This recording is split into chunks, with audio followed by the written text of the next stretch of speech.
Channel शिवासु nursing classes में। तो आज हम क्या पढ़ने वाले हैं, आज का हमारा टॉपिक है कि कॉमनली यूज्ड एब्रिविएशन इन प्रिस्क्रिप्शन। डॉक्टर जो भी प्रिस्क्रिप्शन लिखते हैं तो उसमें ऐसे कौन सी टर्मिनोलॉजीज होती है, ऐसे एब्रिविएशंस होते हैं जिसकी वजह से हम उस प्रिस्क्रिप्शन को नहीं पढ़ पाते। उन्हीं चीज़ों के बारे में आज हम पढ़ने वाले हैं ताकि डॉक्टर के प्रिस्क्रिप्शन को पढ़ना आपके लिए और भी आसान हो सके।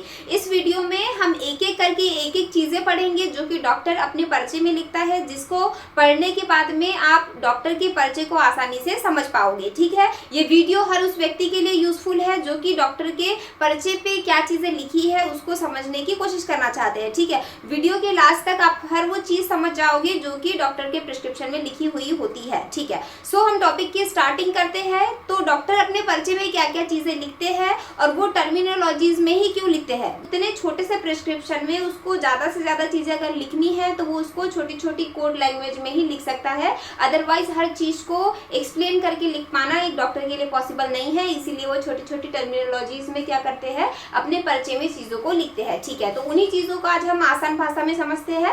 ओके, सो सबसे पहले देखिए, डॉक्टर हमेशा अपने ट्रीटमेंट में क्या लिखता है, RX जैसी एक चीज लिखता है। ठीक है, उसका मतलब क्या होता है तो उसको समझते हैं। ठीक है, आप यहाँ पे एक वर्ड देख पा रहे होंगे, इसे डॉक्टर कैसे लिखते हैं। सपोज ये लिखा हुआ है R और उसमें ऐसे डंडा खींच दिया जाता है। ठीक है, तो इसे क्या कहा जाता है, इसे कहा जाता है ट्रीटमेंट। ठीक है, कि डॉक्टर किस बीमारी के लिए क्या इलाज लिखने वाले हैं, क्या ट्रीटमेंट लिखने वाले हैं, उसके लिए वर्ड लिखा जाता है RX। क्लियर हो गया आपको, RX कब लिखते हैं, ट्रीटमेंट के लिए वर्ड लिखा जाता है RX। ओके, ठीक है। ओके, नेक्स्ट वर्ड लिखा हुआ है TAB, टैब। टैब का मतलब होता है टैबलेट। जो गोलियां दी जाती है, जो टैबलेट दी जाती है, उसके लिए डॉक्टर लोग कौन सा वर्ड यूज करते हैं, टैब वर्ड यूज करते हैं। क्लियर हो गया आपको, ठीक है।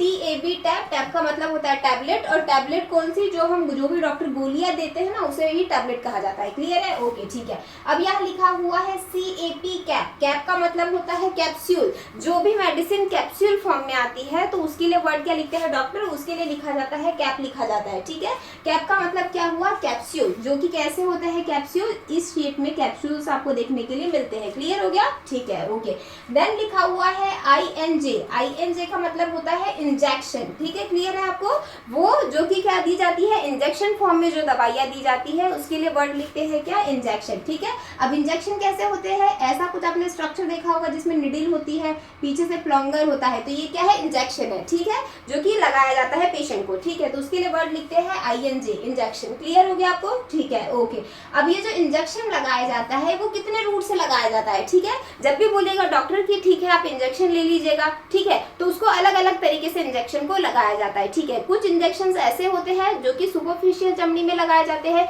ऊपर की स्किन में लगाया जाता है हमारे शरीर के। कुछ इंजेक्शन ऐसे होते हैं जो डीप मसल्स में, गहराई में लगाए जाते हैं। ठीक है, तो उनके बारे में समझते हैं, तो किस किस रूट से दी जाती है। ठीक है, तो जो इंजेक्शन देने का जो रूट होता है, जो रास्ता होता है, वो कितने तरीके का होता है, तो वो 4 तरीके का होता है। उसको समझते हैं। सबसे पहले लिखा हुआ है IM। IM का मतलब क्या होता है, इंट्रामस्क्यूलर। इंट्रामस्क्यूलर वैसे इंजेक्शन होते हैं जो कि किस में दिए जाते हैं, मसल्स में दिए जाते हैं। ठीक है, जैसे कि आप डॉक्टर के पास गए होंगे तो आपकी कमर में कुछ इंजेक्शन लगे होंगे, कुछ इंजेक्शन जो आपके हाथ में लगे होंगे, तो वो इंजेक्शन होते हैं IM। ठीक है, ओके। अब लिखा हुआ है IV। IV का क्या फुल फॉर्म होता है, इंट्रावीनस। इंट्रावीनस मतलब कि ऐसे इंजेक्शन जो कि किस में लगते हैं, आपकी नसों में या फिर वेन्स में जो इंजेक्शन लगते हैं उसे IV कहा जाता है। ठीक है, IV का फुल फॉर्म होता है इंट्रावीनस। क्लियर हो गया, ठीक है। ओके, अब SC का मतलब समझते हैं। SC का मतलब होता है सबक्यूटेनियस। ऐसे इंजेक्शन जो कि कहाँ लगाया जाता है, सबक्यूटेनियस, जो आपकी मसल होती है उसमें लगाया जाता है। क्लियर है आपको, तो उसे कहा जाता है सबक्यूटेनियस। ठीक है, SC। ठीक है, ओके। ID। ID का मतलब क्या होता है, इंट्राडर्मल, जो कि कहाँ लगाया जाता है, जो डर्मिस लेयर होती है हमारी स्किन की, उसमें क्या लगाया जाता है, इंट्राडर्मल इंजेक्शन लगाया जाता है। क्लियर हो गया आपको, ID का मतलब क्या होता है, इंट्राडर्मल। ठीक है, ओके। देन ये जो चारों थे आपके क्या थे, ये चारों थे आपके रूट। ठीक है, किस किस रूट से इंजेक्शंस लगाए जाते हैं। क्लियर हो गया आपको चारों, ठीक है। अब हम समझते हैं REPT। REPT का मतलब होता है रिपीट। ठीक है, और REPT का फुल फॉर्म क्या होता है, रिपीटेटर। रिपीटेटर मतलब कि अगर डॉक्टर ने एक बार, अगर आप डॉक्टर के पास गए, उसने आपको कोई भी 2-3 मेडिसिन लिखी, ठीक है, फिर जब दोबारा आप डॉक्टर के पास गए तो उसने एक वर्ड लिख दिया वहां पर, क्या, REPT, रिपीट। मतलब वो ये बोलना चाह रहा है कि जो दवाइयाँ मैंने पहले लिखी है आपको, उसी सेम दवाइयों को आपको दोबारा से रिपीट करना करना है, ठीक है, तो उसके लिए वर्ड किया जाता है REPT। क्लियर है आपको? ठीक है, ओके। देन उसके बाद में देखते हैं नॉन REPT। नॉन REPT का मतलब होता है क्या? उसका फुल फॉर्म होगा नॉन रिपीटेटर। नॉन रिपीटेटर मतलब कि जो दवाइयाँ डॉक्टर ने पहले लिखी है, अब वो ये बोलना चाह रहा है कि अब आपको वो दवाइयाँ लेने की जरूरत नहीं है, अब हम दूसरी दवाइयाँ लेंगे। समझ में आ गया आपको? तो उसके लिए क्या वर्ड यूज किया जाता है? उसके लिए यूज किया जाता है नॉन रिपीट। क्लियर हो गया आपको? ठीक है। समझते हैं जो भी दवाइयाँ आपको दी जाती है तो उसको कैसे लेना है। कई बार डॉक्टर बोलते हैं कि कुछ दवाइयाँ हैं जो सुबह शाम खाना है, कई बार डॉक्टर कहते हैं कि कुछ दवाइयाँ हैं जो दिन में 3 बार खाना है, ठीक है। कुछ दवाइयाँ ऐसी होती है जो दिन में 4 बार खाना है, कुछ दवाइयाँ ऐसी है जो खाने से पहले खाना है और कुछ दवाइयाँ जो खाने के बाद में खाना है। तो अब इतनी सारे प्रकार की अलग अलग दवाइयों को डॉक्टर अलग अलग तरीके से लिखते हैं, तो आप कैसे समझोगे कि कौन सी दवाइयों को 1 बार खाना है, कौन सी दवा को 2 बार खाना है, कौन सी को 3 बार खाना है। तो हर एक चीज को सिस्टमेटिक समझते हैं, ठीक है, ओके। कंफ्यूज नहीं होना है, एक एक से समझते हैं, ठीक है। यहाँ लिखा हुआ है OD, ठीक है। OD का मतलब होता है, इसका फुल फॉर्म होता है वंस इन अ डे, ठीक है। मतलब कि वंस, वन का मतलब क्या होता है? एक दिन में 1 गोली खाना है, वंस इन अ डे, ठीक है। जहां पे भी डॉक्टर ने अगर अपने परिचय में लिखा है OD, इसका मतलब आपको ये समझना है कि ये गोली मुझे दिन में 1 ही बार खाना है। क्लियर हो गया? कोई कंफ्यूजन नहीं है? ठीक है, okay. Once in a day, ठीक है, दिन में 1 गोली खाना है, ठीक है। जो भी चीज आप ले रहे हो दिन में 1 बार लेना है। क्लियर है? ठीक है, ओके। अब देखते हैं BD।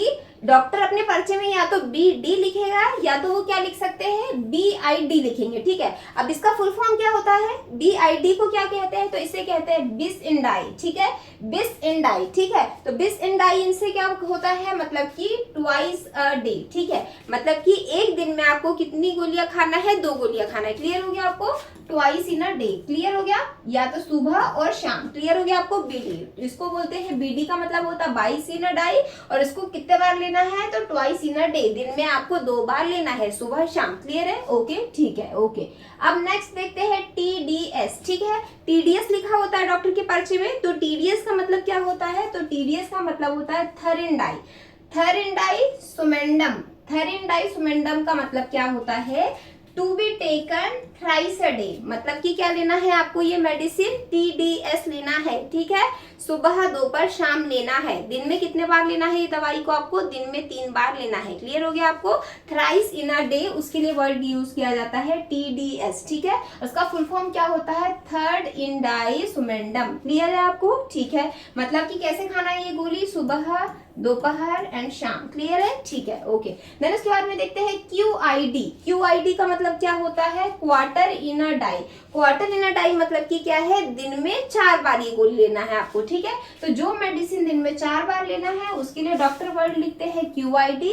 QID का फुल फॉर्म होता है क्वार्टर इन डाई, ठीक है। तो कितने बार लेना है ये आपको? दिन में 4 बार ये दवा लेना है। क्लियर हो गया आपको? ठीक है, ओके, ठीक है। अब देखते हैं HS। HS यानी क्या होता है? तो इसका फुल फॉर्म होता है होरा सोमनी। होरा सोमनी का मतलब कि सोने से पहले, जस्ट जब आप सोने जा रहे हो तो सोने जाने से पहले जो मेडिसिन आपको खाना है तो उसके लिए डॉक्टर वर्ड लिखते हैं HS। क्लियर हो गया आपको? HS वर्ड आपको लिखते हैं, ठीक है। तो ये कब लेना है? एट बेड टाइम, मतलब कि सोने, बेड टाइम पे, सोने जाते टाइम पे आपको मेडिसिन खाना है। क्लियर है? ठीक है, ओके। अब एक वर्ड लिखते हैं डॉक्टर स्टेट, STAT। क्लियर है? STAT, state. स्टेट का मतलब क्या होता है? इसका फुल फॉर्म होता है स्ट्रेन। स्ट्रेन का मतलब कि इमीडिएटली, अगर आपको कोई प्रॉब्लम हुई तो इमीडिएटली आपको मेडिसिन खाना है, किसी का इंतजार नहीं करना है, तो उसके लिए डॉक्टर लोग लिखते हैं स्टेट वर्ड लिखते हैं, ठीक है। स्टेट का मतलब होता है स्ट्रेन और ऐसी मेडिसिन जो इमीडिएटली खाना है, ठीक है। अगर सपोज कोई पेशेंट एंजाइना वाला है, chest pain, severe chest pain है, तो उसको अगर कोई मेडिसिन अगर खाना है तो उसको सोचना नहीं है, वो कैसे लेगा? स्ट्रेट मेडिसिन लेगा। क्लियर हो गया आपको? ठीक है, ओके। देन देखते हैं हम AC। AC का फुल फॉर्म क्या होता है? एंटीसीबम, ठीक है। AC का मतलब क्या होता है? एंटीसीबम। एंटीसीबम का मतलब कि ऐसे मेडिसिन जो कब खाना है? बिफोर मील, ठीक है, खाना खाने से पहले। जैसे कि जो शुगर वाले पेशेंट्स होते हैं उनकी मेडिसिन होती है जो कि उनको खाना खाने से पहले, ब्रेकफास्ट करने से पहले खानी होती है। क्लियर हो गया आपको? तो उसके लिए यूज किया जाता है एंटीसीबम, ठीक है, खाने से पहले, ठीक है। पीसी का मतलब होता है पोस्ट सीबम, मतलब कि खाने के बाद। ऐसी दवाइयाँ जो कि पहले खाना है फिर आपको वो दवा खाना है, ठीक है। डॉक्टर कई बार बोलते हैं पहले खाना खाना है फिर मेडिसिन खाना है, क्यों खाना है, तो उसके लिए वर्ड यूज किया जाता है पीसी का फुल फॉर्म होता है पोस्ट सीबम, ऐसी मेडिसिन जो कि खाने के बाद ली जाती है। क्लियर है, ठीक है।